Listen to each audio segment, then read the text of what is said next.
केदारनाथ के एक मंदिर दे विचों निकलिया सी बहुत ही रहस्यमयी साधु। होया सी चमत्कार। दोस्तों वैसे तो अपने देश के विच बहुत ही बड़े बड़े ते प्राचीन मंदिर ने ते उन्हां दे नाल बहुत ही प्राचीन कहानियां जुड़ियां हुईयां ने। इदां दा ही एक प्राचीन ते रहस्यमयी मंदिर उत्तराखंड दे विच भी है, जिस नूं केदारनाथ के नाम तो जानिया जाता है।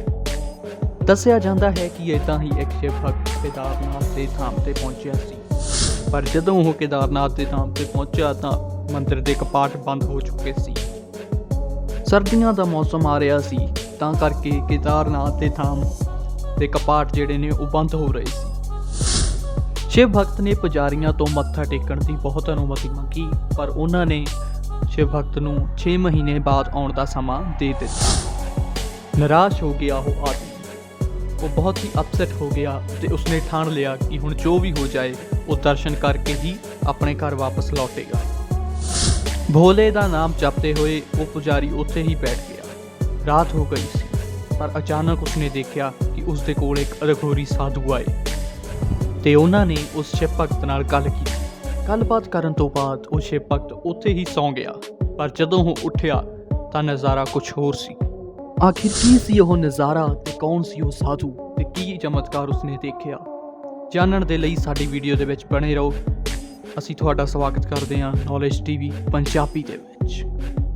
बहुत समय पहलां दी यह घटना है। एक भोले दा भगत भगवान की लीला दे विच इन्ना क रस चुक्या सी कि वह हरेक कष्ट सह के भी भगवान का दर्शन करन लई आतुर सी।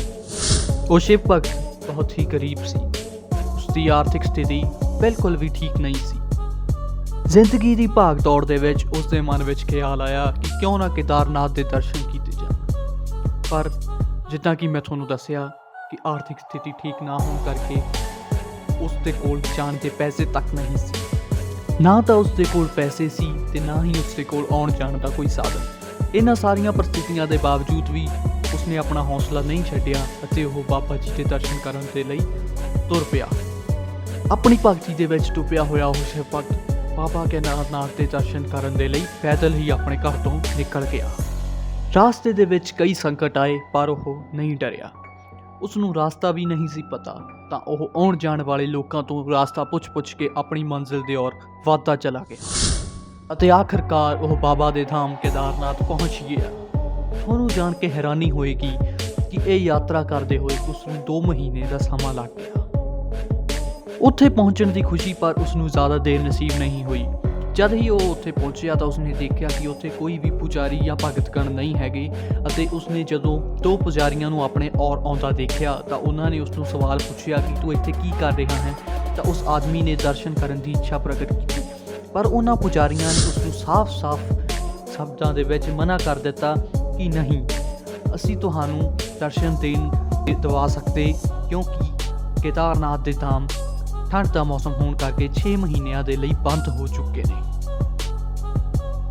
पुजारियों ने उसनूं कहा कि हुण तुसीं वापस लौट जाओ अते 6 महीने बाद ही दर्शन के लिए आना, पर उसने ठान लई सी कि वह दर्शन करके ही वापस जाएगा। उसने पुजारियों दीयां बहुत मिन्नतां तरले कीते अते उन्हां नूं दस्सिया कि मैं 2 महीने की पैदल यात्रा करके आया हाँ ते उसनूं दर्शन करवा दिते जाण, पर पुजारियों ने उसकी एक नहीं सुनी ते मंदिर के कपाट बंद हो गए। पर हुण उसने सोच लिया सी कि वह इदां घर नहीं जाएगा अते बाबा के दर्शन करेगा ही। उसने भगवान नूं प्रार्थना की कि हे भगवान, जेकर मेरी भगती दे विच थोड़ी जी भी सच्चाई होवे तां ओह उसनूं दर्शन जरूर दें, और जदों तक तुसीं मैनूं दर्शन नहीं दोगे मैं इत्थे ही बैठा रहांगा, चाहे मैनूं अपनी जान भी क्यों ना कुर्बान करनी पवे। इन्ना कहते हुए वो शिव भक्त उत्थे ही समाधि दे विच बैठ गया अते भगवान का जाप करन लगा।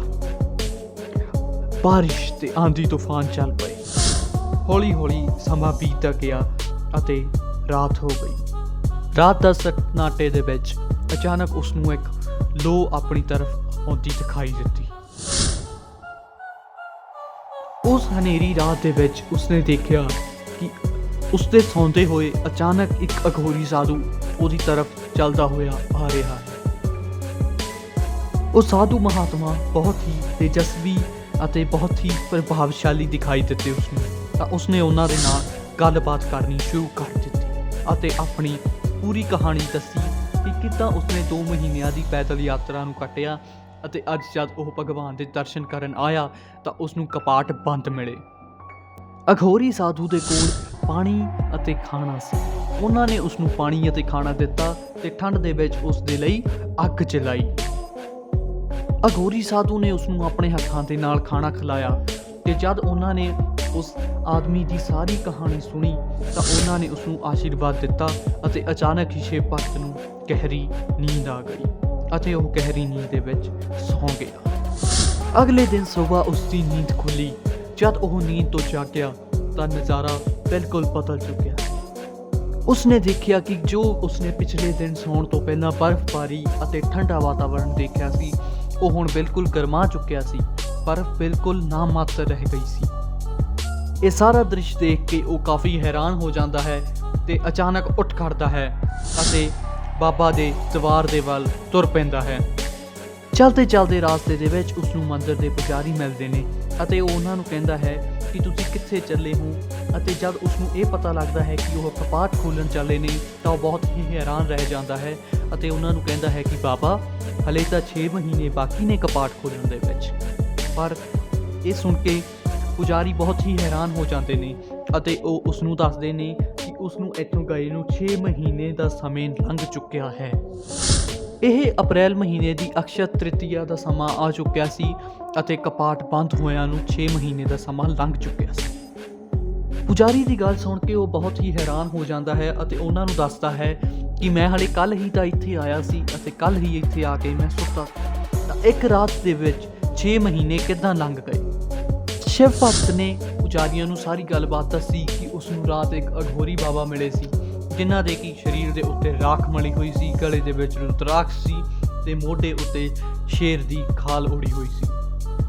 ਇਹ ਸੁਣਦੇ ਹੀ ਸਾਰੇ ਪੁਜਾਰੀ ਉਸ ਦੇ ਪੈਰਾਂ ਦੇ ਵਿੱਚ ਗਿਰ ਗਏ ਅਤੇ ਉਹਨਾਂ ਨੇ ਦੱਸਿਆ ਕਿ ਹੇ ਸ਼ਿਵ ਭਗਤ, ਤੈਨੂੰ ਸਵੈਮ ਭੋਲੇ ਬਾਬਾ ਕੇਦਾਰਨਾਥ ਜੀ ਨੇ ਦਰਸ਼ਨ ਦਿੱਤੇ ਨੇ ਅਤੇ ਉਹਨਾਂ ਨੇ ਤੇਰੇ ਲਈ 6 ਮਹੀਨਿਆਂ ਦੇ ਲੰਬੇ ਅਵਸਰ ਨੂੰ ਇੱਕ ਰਾਤ ਦੇ ਵਿੱਚ ਬਦਲ ਦਿੱਤਾ ਅਤੇ ਪ੍ਰਕਿਰਤੀ ਦੇ ਵਿੱਚ ਇੰਨਾ ਵੱਡਾ ਬਦਲਾਵ ਸਿਰਫ ਸ਼ਿਵ ਭੋਲੇ ਹੀ ਕਰ ਸਕਦੇ ਨੇ। ਇੰਨਾ ਸੁਣਦੇ ਹੀ ਉਹ ਸ਼ਿਵ ਭਗਤ ਬਹੁਤ ਹੀ ਖੁਸ਼ ਹੋ ਜਾਂਦਾ ਹੈ ਅਤੇ ਕੇਦਾਰਨਾਥ ਧਾਮ ਦੇ ਦਰਸ਼ਨ ਕਰਕੇ ਖੁਸ਼ੀ-ਖੁਸ਼ੀ ਆਪਣੇ ਘਰ ਵਾਪਸ ਜਾਂਦਾ ਹੈ।